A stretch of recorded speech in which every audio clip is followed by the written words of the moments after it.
Hi everyone, Gianni Di Poce here with you for TheoTrade, and today is Tuesday, May 26, 2026.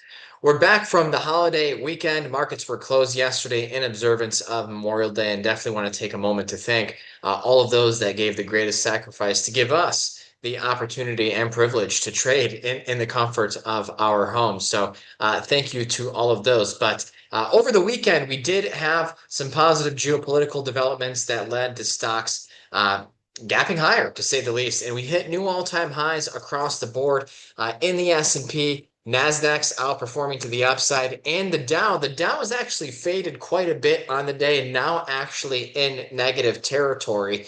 You also have the Russell 2000 surging on the day. So what you're seeing so far in today's session to start off this shortened trading week is a rotation back into the growth and risk-friendly areas of the market, because last week you actually had utilities as the top performing sector in the market. Now, traditionally, seeing utilities outperform is a warning sign. It's a sign that money within the equity market is seeking safer sectors, right? Utilities, higher dividend paying companies, the stocks don't rip, 100% plus over the course of a few months like tech stocks can. So we saw that outperform, but tech still did well last week. But this is really the market's response to the positive geopolitical developments and the potential for a deal between the US and Iran over the geopolitical conflict. So, needless to say, to start off this week, technology is dominating every other sector. Semiconductors, the Philadelphia Semiconductor Index up almost 5% on the day to another new all-time high.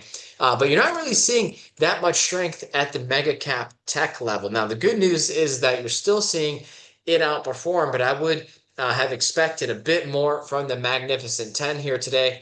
Mag 7 largely, it's actually just turned negative on the day. We do also need to pay attention to how the S&P has faded notably off its high of the day as well. So that is something to pay attention to. Still need to watch the close. As long as we don't close near the lows of the day, I'm not really going to make that much of a fuss about it. But the fact, again, that we hit new all-time highs across the board is a very good sign. And again, with the Nasdaq outperforming to the upside, chips outperforming, this is a really good sign. Still keen on a rotation within the tech space into some of the downtrodden sectors of tech, including software and even computer hardware. I'm still long Dell right now. I am looking for Dell to hopefully hit 310 so I can finally book the rest of my profits on this trade. I actually bought Dell back in mid-March, before the market had actually bottomed, and just goes to show, it's actually early March, but it just goes to show how the strongest stocks, even in a turbulent market environment, will find a way to rally. So this exit at 310, I already have my order set, would be tremendous, especially going into earnings in a couple of days. Earnings are a wild card as always this earnings season.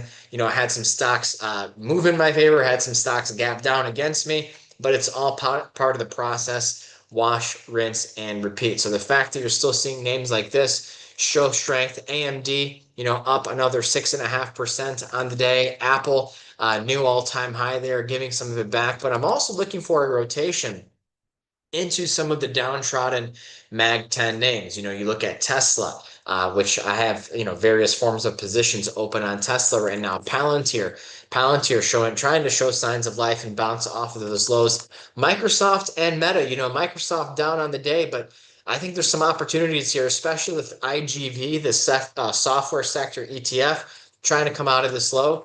And Meta too. I'm not sleeping on that either, because when you have stocks like AMD up over 100% on the year, when you have stocks like Meta and Google absolutely dominating this market, the natural course of sustainability for any bull market is rotation.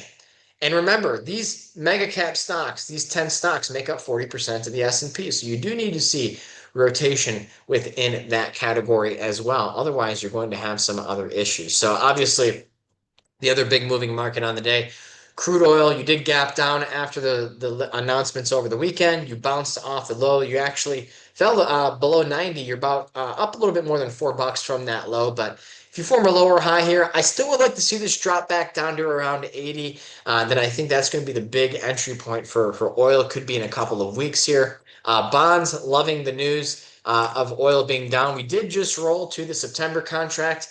Now, I do think that bonds are going to rally over the next couple of months. I don't think it's going to last long term, but I'm not surprised to see it backing off the highs of the day here, basically just retesting former support turn resistance. A little bit of backfilling here would be completely normal and healthy, but I am eventually looking for this to, probably rally back up to the 114, 115 zone in the next few months. The dollar, interestingly, up, even with crude oil down and bonds up. That's kind of a flip from what we've seen recently, but I think it's because U.S. markets were closed yesterday. We'll see if that correlation reverts back to how it's been acting recently going into the remainder of the week. And then, of course, you have precious metals, which continue to be dead money. I just don't see a lot of good things happening in metals right now. Near term, I don't think they're bullish or bearish. I think they're neutral. And so I'd love to see metals continue to chop around, go sideways into the next few months, and then eventually have that next base for more upside. I mean, you even look here at silver, barely up on the day, not really doing much.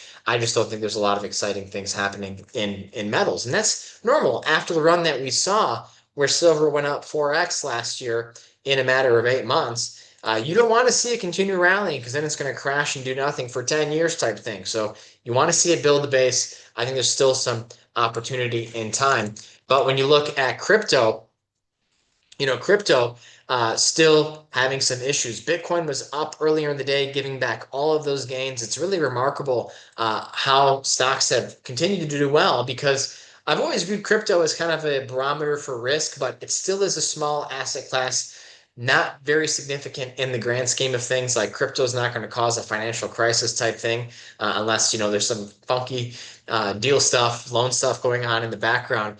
But what's also remarkable is how much better a lot of these traditionally known crypto stocks have been doing. I mean, you look at APLD, you look at HUT, they've been doing very well, still hitting new all-time highs and whatnot. And because we like to respect the principle of relative strength, buy what's the strongest, avoid what's the weakest. I was always attracted to crypto stocks because they always went up more than cryptocurrencies themselves. Was never looking to be part of the cool crypto cult club. I just wanted to own assets and own stocks that went up.